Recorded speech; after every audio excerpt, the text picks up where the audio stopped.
समाधान समाधान समाधान। नमस्कार, आदाब, सत श्री अकाल मित्रों, स्वागत है आप सभी का समाधान कार्यक्रम में। मित्रों, विशेष हमारी चर्चा हो रही है परमात्मा के साथ सर्व संबंधों को लेकर। और कबीरदास जी की एक बात, एक दोहा मुझे याद आता है। उन्होंने कहा है कि पोथी पढ़ पढ़ जग मुआ, पंडित भया न कोय, ढाई अक्षर प्रेम का, पढ़े सो पंडित होए। तो ये प्रेम परमात्मा से कैसे हो, क्योंकि जब भी प्रेम की बात होती है तो हम या तो हीर रांझा को या रोमियो जूलियट को या फिर लैला मजनू को याद करते हैं। यदि इससे ऊपर की बात करें तो प्रेम की जब भी बात होती है तो हम श्री कृष्ण और गोप गोपिकाओं को याद करते हैं। और भी उच्चतम स्थिति में चलें तो वास्तव में प्रेम बहुत विशुद्ध है, शाश्वत है और ये आत्मा और परमात्मा से जुड़ा हुआ है। तो प्रेम की जब बात आती है तो वास्तव में परमात्मा से इसका जुड़ाव हो जाता है। तो आज पुनः सर्व संबंधों पे चूंकि हमारी चर्चा हो रही है और प्रियतम के नाते से कैसे हम परमात्मा से संबंध जोड़ें, उस विषय पर आज हम भ्राता जी से चर्चा करेंगे। आइए पहले उनका अभिनंदन करते हैं। भ्राता जी, बहुत बहुत स्वागत और अभिनंदन है आपका। शुक्रिया। भ्राता जी, प्रेम परमात्मा से जो एक प्रियतम का संबंध है, वैसे भी उन्हें परम प्रियतम कहा जाता है। प्रियतम तो यहाँ बहुत सारे हो सकते हैं, लेकिन शायद इन सभी प्रियतमों का भी प्रियतम वो है, इसलिए हम उन्हें परम प्रियतम कहते हैं। उनसे कैसे प्रेम की अनुभूति हो?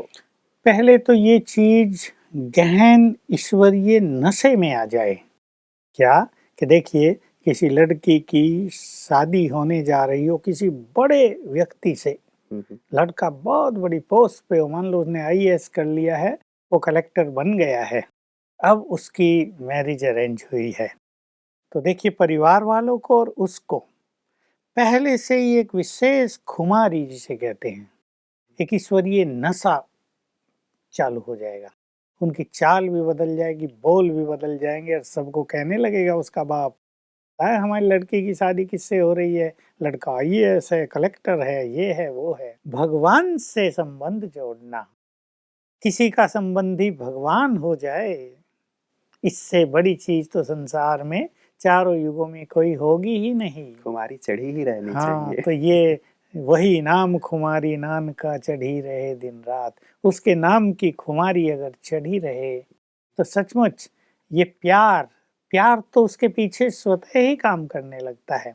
भगवान से प्यार किया है, किसी मनुष्य से नहीं, बहुत ही बड़ी चीज है। और इस नाते की खुमारी पहले हमें हो जानी चाहिए, फिर उसका चिंतन करें बहुत अच्छा, और इस स्मृति में रहने लगें हमने जिससे प्यार किया है वो हमारी जीवन नैया को पार लगाने वाला है। हमने जीवन की बागडोर जिसके हाथों में सौंपी है, उसके हाथों में जीवन दे देने से तो कोई चिंता का प्रश्न ही नहीं उठता।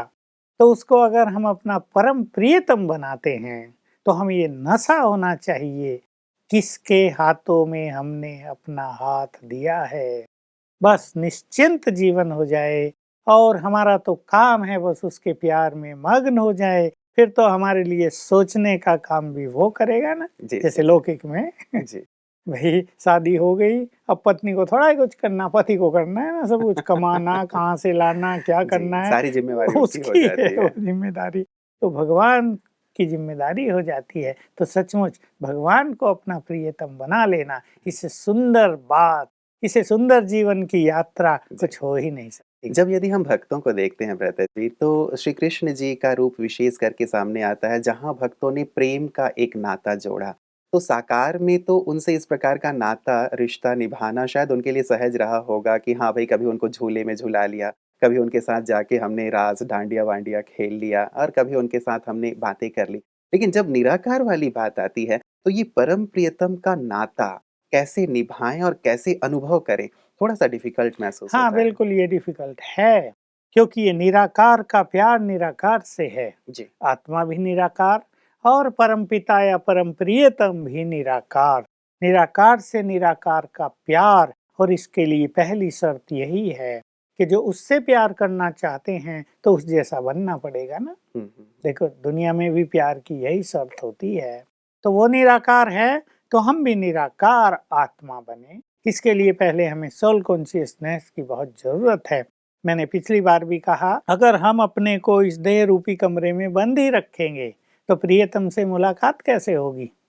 कोई सजनी अपने को कमरे में बंद कर दे और लगा दे ताला और कहे प्रियतम बाहर ही खड़े रहना या ऑफिस में ही रहना, मेरे पास तक ना आना तो नाता चलेगा नहीं। मतलब दीवार बीच में नहीं होनी ये चाहिए। दीवार है देह की। जी, जी। इस सुप्रीम प्यार में, इस अलौकिक प्यार में, मैं कहूँगा इस निराकार प्यार में, ये जो देह की दीवार है, इसको हटाकर हमें निराकार आत्मा होना पड़ेगा। अर्थात जितने हम देह से न्यारे होंगे, उतने ही उस परम प्रियतम के प्यारे हो जाएंगे। फिर हमें क्या प्यार करना है, वो हमसे प्यार करेगा, क्योंकि प्यार दोनों ओर से होता है। बिल्कुल, तो मतलब पहले हमें निराकार बनना पड़ेगा, इसके लिए भी थोड़ी-सी साधना करनी पड़ेगी, तब जाकर के हम उनके प्यार का अनुभव कर पाएँगे। जिन्होंने परमात्मा से प्यार किया, उन्होंने सब कुछ छोड़ दिया, तो क्या इस अलौकिक प्यार पे, परमात्मा प्यार में ऐसा हो जाता है कि हम अपनी सारी ज़िम्मेवारियों से किनारे हो गए, घर-बार छोड़ दिया, जंगलों में चले गए? या संसार में, मैं संसार में हूँ, हमारे दर्शक संसार में हैं, वो वहाँ रहते हुए भी ये प्यार का नाता निभा सकते हैं? हाँ, सभी लोग अगर इस प्यार को निभाने के लिए जंगल में चले जाएं तो जंगल में भी शहर बस जाएगा ना। इसलिए मीरा ने निभाया, नरसिंह मेहता ने निभाया, या सबरी ने निभाया, या गोप गोपियों ने निभाया, या श्री कृष्ण के सखाओं ने निभाया। देखिए, श्री कृष्ण का सखा तो अर्जुन भी था ना, जी। गोप गोपियां थी, उन्होंने घर नहीं छोड़ा था। मीरा के ये बहुत सारे अनुभव कि उसको घर छोड़ना पड़ा, और इसका भी कारण था, वो विवश हुई, क्योंकि वो राजाई परिवार से थी और रॉयल फैमिली जिस चीज को स्वीकार नहीं करती कि उनकी रानी सन्यासियों के साथ बैठे या भक्त गरीबों के साथ बैठे बात करे। लेकिन बहुत सारे जो मित्र हैं भगवान के, जैसे अर्जुन, उन्होंने घर छोड़ा नहीं। जी। तो वास्तव में घर छोड़ने की बात नहीं, छोड़ना है उन बुराइयों को जो इस प्यार में बाधक हैं। अब नरसिंह मेहता ने छोड़ा सब कुछ, क्योंकि बिना उस वैराग के, बिना उस त्याग के उन्हें लगा कि ये चीज संभव नहीं है, तो मगन हो गए एकदम से। लेकिन अब क्योंकि हम सभी को उसे अपना प्रियतम बनाना है, हम सभी को उसको अत्यधिक प्यार करना है, तो ये प्यार हमें घर में रहते ही करना पड़ेगा। बस प्यार छोड़ना पड़ेगा विकारों से, प्यार छोड़ना पड़ेगा जो अननेसेसरी इच्छाएं हैं, खान पान में जो मनुष्य की आसक्तियां हैं। क्योंकि प्यार अगर बट जाता है, एक में प्यार माना संपूर्ण प्यार, तो फिर और चीजों में प्यार नहीं। लोग कहेंगे प्यार नहीं तो बच्चों की पालना कैसे करें, प्यार नहीं तो कर्म कैसे करें, वो सब होता है फिर निमित्त भाव से। इसी के लिए ज्ञान दिया जाता है। भक्तों के पास वो ज्ञान नहीं होता, वो ज्ञान केवल ज्ञान सागर परम प्रियतम ही स्वयं देते हैं कि मेरे से प्यार भी करो और सबसे प्यार निभाओ भी। तो ये छोड़ने की बात नहीं, बुराइयों को छोड़ना है और अशुद्ध खान पान को छोड़ना है, जिनकी हम चर्चाएं कराएं। मतलब हम ये देखें कि हमारा प्यार कहाँ कहाँ है। हमारा प्यार छोटी छोटी चीजों से भी है। मान लो टीवी से है, मान लो इंटरनेट से है, मान लो अपने लैपटॉप से है, एक सुंदर घड़ी से है, कपड़ों से है, तो वो प्यार भी ऊपर से उतना ही माइनस होता जाएगा ना। इसलिए इन सब में निमित्त भाव धारण करेंगे तो हमारा संपूर्ण प्यार एक में हो जाएगा। यहाँ से हटा करके वहाँ लगाना थोड़ा कठिन नहीं लग रहा है? है तो कठिन, लेकिन इसको सहज बनाया जा सकता है। जो इस संसार में 80 रतन हैं, उनके लिए ये सबसे सहज। फिर जो 108 रतन हैं, वो उसकी सबसे प्रियतम सजनियाँ। फिर जो 16,108 हैं, वो भी उसकी बहुत श्रेष्ठ सजनियाँ। तो वास्तव में कठिन है, लेकिन कठिन को सरल बनाना ही तो श्रेष्ठ ज्ञान है। कैसे सहज किया जाए? अब मान लीजिए मैं उनसे बिल्कुल प्यार का नाता, उस प्रियतम का नाता जोड़ना चाहता हूँ, कैसे मैं यहाँ से, क्योंकि मैं यहाँ उलझा हुआ हूँ, फँसा हुआ हूँ, और हम गाते भी रहे हैं कि प्रभु मैं बहुत उलझा हूँ इस संसार में, तू ही मुझे निकाल। तो अब थोड़ी-सी उनकी यदि मदद मिल जाए तो शायद मैं इन उलझनों से निकल जाऊँ, उनसे प्यार का नाता जोड़ पाऊँ। उनकी मदद बहुत मिलती है, केवल यही है कि हम हाथ उनकी ओर बढ़ाएं। हाथों में बहुत चीजें पकड़ी हुई हैं, हुँ, अब वो छूटती नहीं तो उनकी ओर हाथ बढ़े कैसे। पर सत्य यही है कि हम जस्ट थोड़ा सा हाथ बढ़ाएं, जिसको कहते हैं एक कदम आगे चढ़ें, तो वो 100 कदम हमारी ओर बढ़कर आ जाता है। जरा सा चढ़ें ऊपर को, और इसकी विधि है अशरीरी होने की प्रैक्टिस, और उससे प्यार भरा नाता मन से स्वीकार करें, उससे उसी तरह से बातें करें, उसके साथ उसी तरह सोएं, जगें, खाएं, पिएं, पहले उसे खिलाएं फिर खुद खाएं। देखिए, एक पत्नी पहले अपने पति को खिलाती है, फिर खाती है। मैंने ऐसे कई परिवार देखे। आजकल तो खैर नियम मर्यादाएं नहीं रही। पति रात को 11 बजे आएगा तो पत्नी 8 बजे ही खा के पूरा कर लेती है कि तब तक हजम कर लूं। लेकिन बहुत सारे परिवारों में ये कल्चर आज भी है कि पति चाहे 12 बजे आए, पत्नी उसके बाद ही खाएगी। नहीं, आज जो भी कई जगह ऐसा हाँ, देखने में आता है भ्राता बिल्कुल। जी कि वो इंतज़ार करती रहती हाँ, हैं और उनके साथ ही बैठ के खाती हैं। हाँ। तो ऐसे ही नाते को निभाना होगा हमें उनसे। जी, तो नाता जोड़ें, फिर उसको निभाएँ। तो हम थोड़ा-सा निभाएँगे, वो बहुत ज़्यादा निभाएगा। हमें इस ओर बढ़ाने बढ़ना की ही होगा। आवश्यकता है और थोड़ा-सा अपने आप को वहाँ से समेटना होगा। थोड़ा लेकिन तो समेटना ही पड़ेगा। जी, जी। देखिए, फैलाव बहुत किया है मनुष्य ने। हाँ, हाँ। बच्चों से प्यार रखना तो नेचुरल चीज़ है, हुँ, बच्चे हैं, हुँ, हुँ, हुँ। प्यार तो उनकी पालना है। जी। प्यार के लिए भगवान मना नहीं करते। वो तो कहते हैं जैसे मैं प्यार का सागर हूँ, हुँ, हुँ, तुम भी प्यार की गंगा बन जाओ और सबको प्यार बाँटो। लेकिन उनमें बहुत उलझ जाना, हुँ।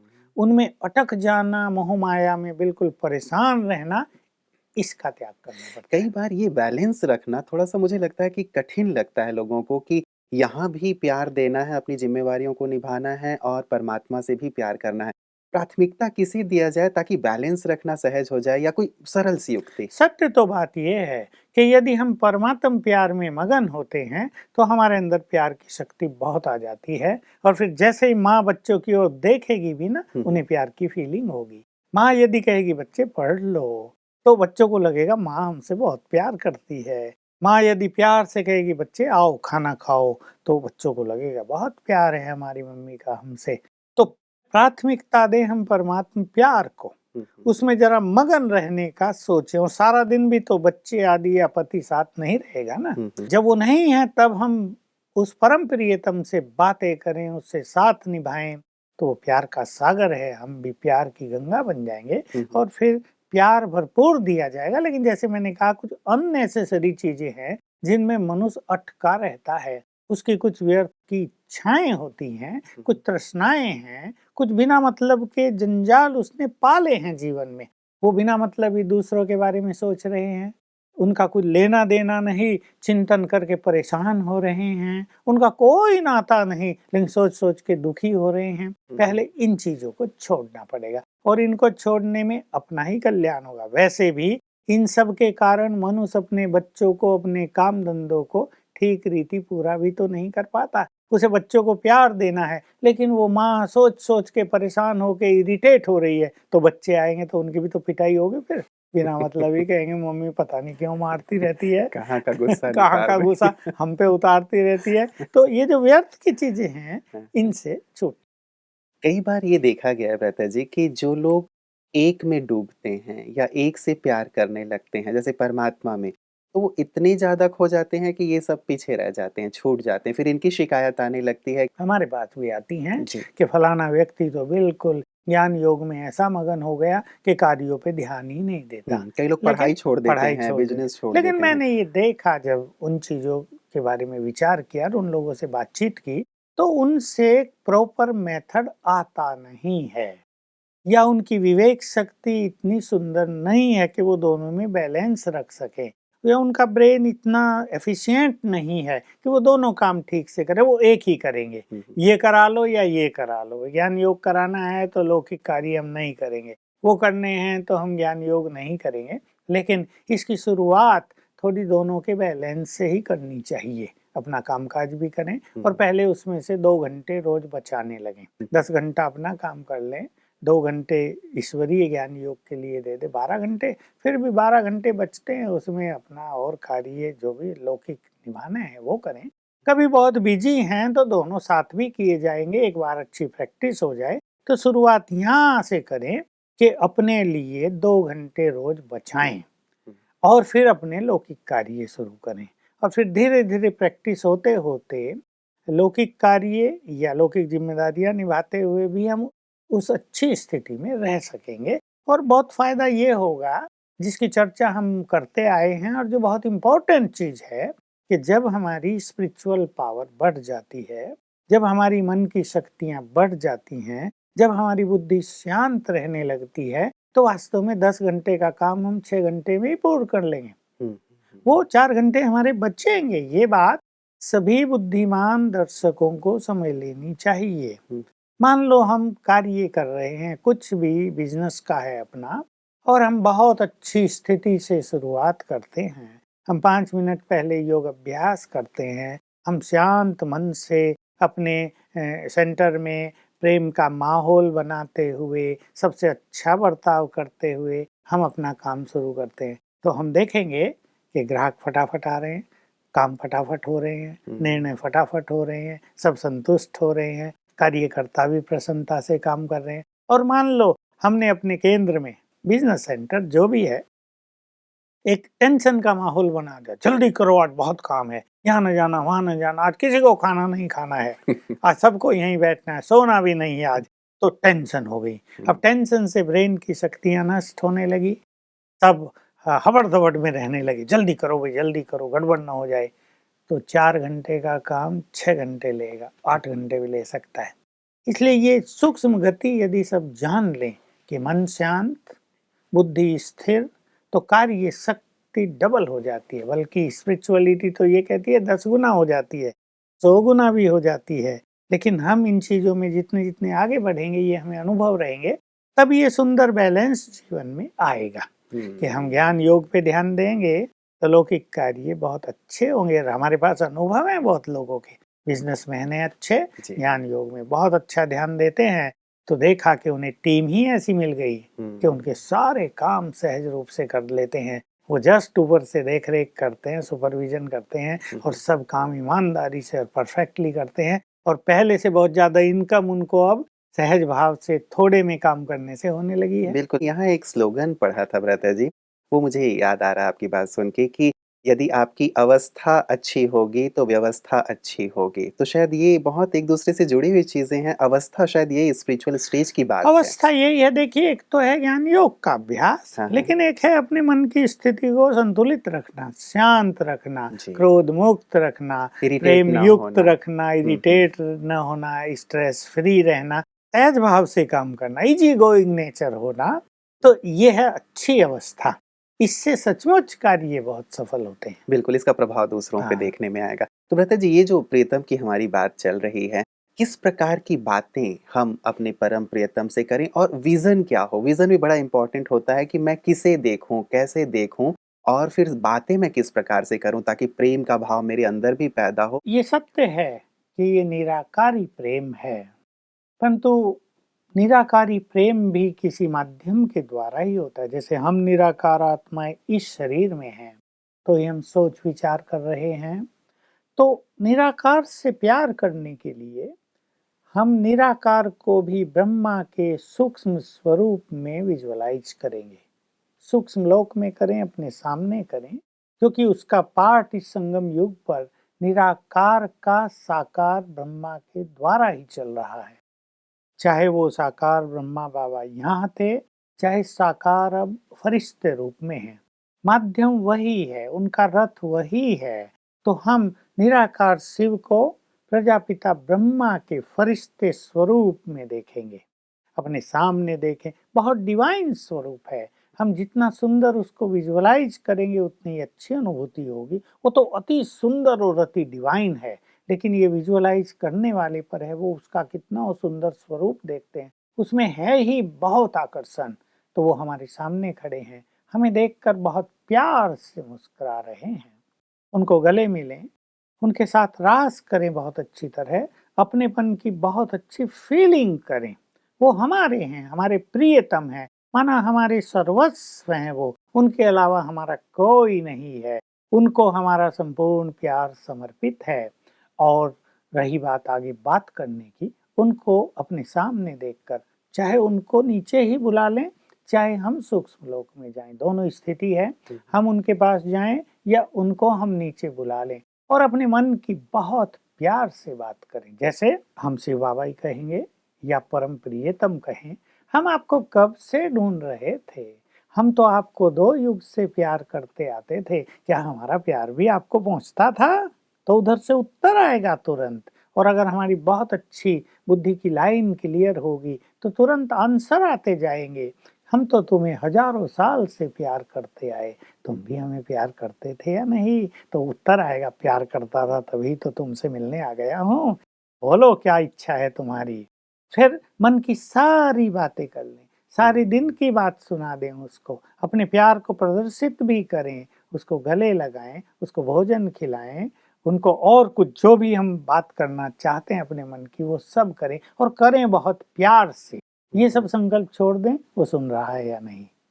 ये हम नहीं सुनते एक्चुअली वो तो हमारे मन तक की सारी बातें सुनता है।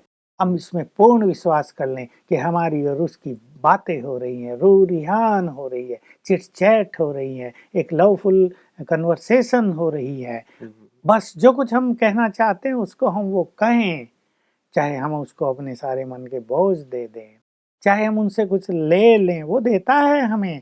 सवेरे भी इस तरह की बात करें, रात को भी इस तरह की बात करें, दिन में भी कभी इस तरह की बात कर सकते हैं। तो बात करने से संबंध ज़्यादा प्रगाढ़ होते हैं। बिल्कुल, तो बात भी करें और साथ ही ये विज़न भी रखें।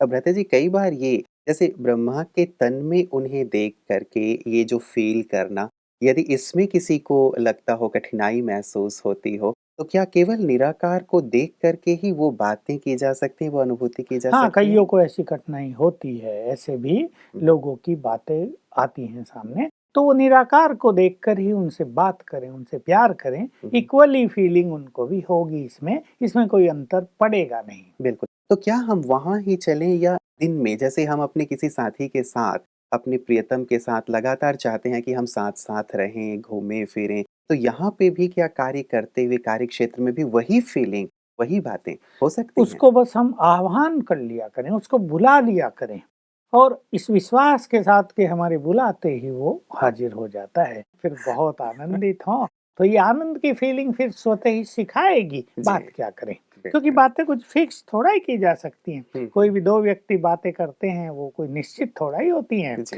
कुछ भी अपनी मन की बातें की जाती हैं। तो बातें तो जब करते रहेंगे, तो नई-नई बातें आती निकलती रहेंगी। रहेंगी। वो बात से बात हाँ। निकलती है। चलिए बहुत-बहुत शुक्रिया भ्राता जी कि परमात्मा से प्रियतम का नाता कैसे हो सकता है, सुंदर प्रकाश आपने दिया। आपका बहुत-बहुत धन्यवाद।